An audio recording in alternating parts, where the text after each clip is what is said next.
আলহামদুলিল্লাহ, আজকে বিকালে আর নাস্তা বানাতে হয়নি। হেভি রিল্যাক্সে আছি। সাহেব নাস্তা পাঠিয়ে দিয়েছে আমার জন্য আর মেয়ের জন্য। এই দেখুন, থাই স্যুপ, পাস্তা, অন্থন। এইটা দিয়ে আমি আর মেয়ে নাস্তা করব। ছেলে তো নেই, ছেলে বাহিরে গেছে। ছেলে আসবে ২ দিন পরে।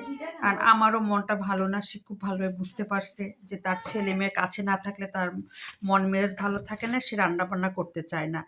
এজন্য মেয়ে আছে যেহেতু, মেয়ে তো বিকালের নাস্তা অবশ্যই, অবশ্যই, অবশ্যই লাগে।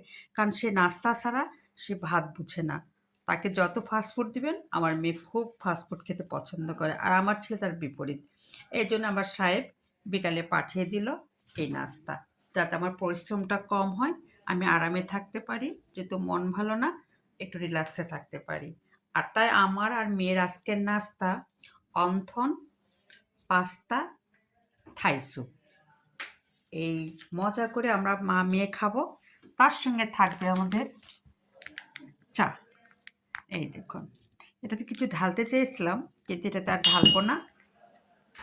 এখন সুন্দর লাগছে বলে কাছে নিয়ে এসে রাখছিলাম। ভাবলাম যে স্যুপ ওটাতেই খাবো, কিন্তু তা আর করবো না।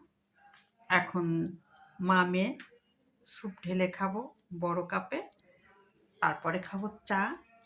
আর এই হলো আমাদের আজকের নাস্তা। এখানেই রাখলাম।